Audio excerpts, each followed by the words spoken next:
Gaming mice have changed a lot recently. We now have mice weighing under 50 grams, true 8000 Hz wireless polling, extremely accurate sensors, and even a mouse that completely changes the way a traditional click works. But here's the problem. The mouse with the biggest DPI number isn't automatically the best one, and spending close to $200 doesn't guarantee that it will actually feel better in your hand. So, I compared 5 of the best options based on weight, shape, sensor performance, click latency, wireless performance, battery life, and most importantly, what type of gamer each mouse actually makes sense for. So, if you're planning to buy a gaming mouse, make sure you watch until the end. Let's get started. Starting off at number 5 is the Corsair Sabre V2 Pro wireless magnesium alloy. And I put this mouse here for one simple reason. It gives competitive FPS players a lot of performance without making things complicated. The magnesium version weighs just 56 grams, so it feels extremely light in your hand, and that matters in games like Valorant, Counter-Strike 2, and Apex Legends, where you're constantly making quick flicks, large swipes, and tiny aim corrections. Inside, Corsair uses its Marksman S optical sensor, with up to 33,000 DPI. You also get up to an 8000 Hz polling rate in both wired and wireless modes, so tracking and responsiveness are seriously fast. The switches are rated for 100 million clicks, which is great if you're planning to use this mouse heavily for competitive gaming. Battery life is another strong point. At 1000 Hz over 2.4 GHz wireless, Corsair rates it for up to 120 hours. And you also get Bluetooth and wired connectivity, which makes it useful outside of gaming too. So if it's this good, why is it only number 5?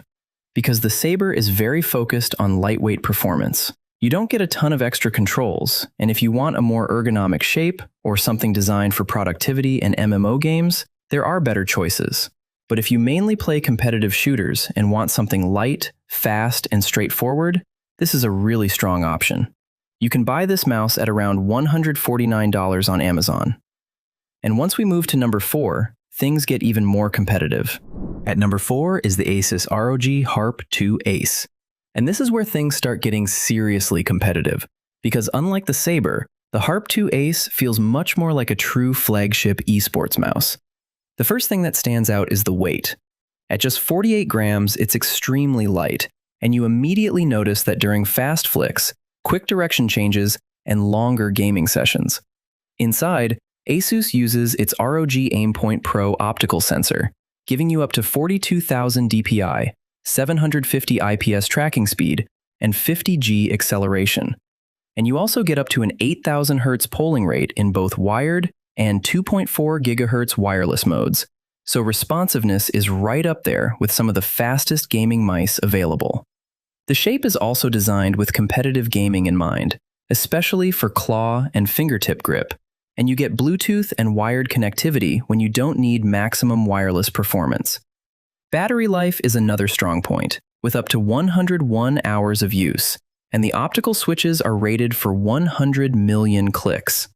At around $129, this is already playing in premium flagship territory. And while the Harpe II Ace is incredibly light, fast, and accurate, the mice above it give you something a little more distinctive.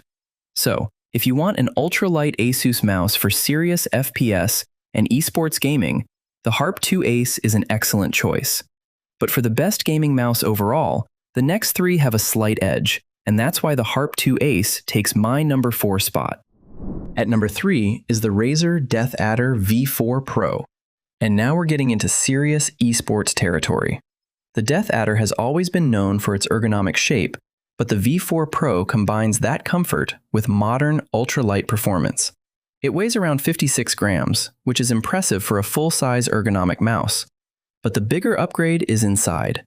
You get Razer's Focus Pro 45K Gen 2 optical sensor with up to 45,000 DPI, 900 IPS tracking speed, and 85G acceleration, and it supports up to a true 8000 Hz polling rate in both wired and wireless modes. So when you move the mouse or click, your PC can receive updates much more frequently than with a standard 1000 Hz gaming mouse. Razer also uses Gen 4 optical switches, and battery life can reach up to 150 hours under the updated firmware at lower polling settings. But specs aren't actually the main reason I ranked it third. It's the shape. If you prefer a right-handed ergonomic mouse and use a palm or relaxed claw grip, I would seriously consider buying the Death Adder, even over my number 2 pick. It gives your hand more support while still being light enough for competitive FPS gaming. At around $169, this is clearly aimed at serious competitive players. If lightweight design and pure FPS performance are your priorities, it's one of the best options you can buy. So why number 3? Because the next mouse is lighter, has Razer's newer 50K sensor, and is even more focused on maximum competitive performance. In other words, Death Adder wins on ergonomic comfort, but number 2 wins on pure speed. Number 2 on my list is the Razer Viper V4 Pro. This is one of the newest mice on the list, and if your main goal is competitive FPS gaming, this could easily be your number 2. Razer has pushed the weight down to just 49 grams, and once you get into this weight range, the mouse almost disappears underneath your hand. Fast flicks require less effort. Stopping the mouse feels easier, and making tiny corrections while aiming feels extremely natural. But Razer didn't just make it lighter. Inside is the new Focus Pro 50K Gen 3 sensor. That's up to 50,000 dpi, 930 IPS tracking speed, and 90G acceleration. And with Hyperspeed Wireless Gen 2, it supports true 8,000 Hz wireless polling. Battery life is impressive too, up to 180 hours at 1,000 Hz, although that drops significantly when you're running the full 8,000 Hz mode. You also get 4th generation optical switches rated for 100 million clicks. But there's something important you need to understand about the Viper V4 Pro. Razer removed almost everything that doesn't help you compete. There's no RGB, there aren't a dozen side buttons. It's basically built around weight, tracking, latency, and control. And that's exactly why I ranked it above the Death Adder. You can buy this mouse at around $159 on Amazon. If I were choosing purely for fast competitive shooters, I prefer the Viper's lighter 49-gram body and symmetrical shape. But then we get to number 1, and this is where the ranking gets interesting, because my winner isn't number 1 simply because it has a higher DPI number.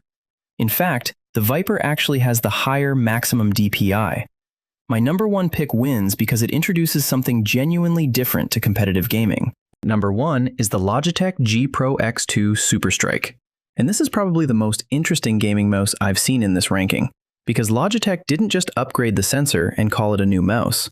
They changed one of the most basic parts of a mouse, the click itself. The Pro X2 SUPERSTRIKE introduces Logitech's Haptic Inductive Trigger System, or HITS. Instead of relying on a conventional mouse switch in the usual way, Logitech combines inductive sensing with haptic feedback. And the important part isn't the fancy name, it's what you can actually do with it. You can customize the actuation point of the main buttons and adjust how quickly they reset. There's even a rapid trigger style system for the clicks. Think about what that means. With a normal mouse, the physical switch determines when your click activates. Here, you have much more control over that activation behavior. For competitive players who repeatedly tap fire, spam inputs, or want the fastest possible reset between clicks, that's a genuinely interesting advantage. And Logitech didn't sacrifice the basics to get there. You still get the familiar symmetrical Pro shape, a Hero 2 sensor capable of up to 44,000 dpi, up to 8,000 Hz polling, around a 61-gram body, and roughly 90 hours of battery life. So why did I rank this above the Viper V4 Pro? The Viper is lighter and has a higher maximum DPI, but modern flagship sensors are already incredibly accurate. The SUPERSTRIKE gives you something more unique: direct control over how your main clicks activate and reset. Now, there are a few downsides. At around $179 on Amazon, it's expensive. It only has 5 programmable buttons, and casual gamers probably won't need this much click customization. If you want the lightest competitive mouse, I'd still consider the Viper V4 Pro. But if you want one of the most advanced competitive gaming mice with genuinely different click technology, the Logitech G Pro X2 SUPERSTRIKE is my number 1 pick. I've left links to all 5 in the description, so check them out and find the one that's right for you. If you enjoyed the video, don't forget to like and subscribe. I'll see you in the next one.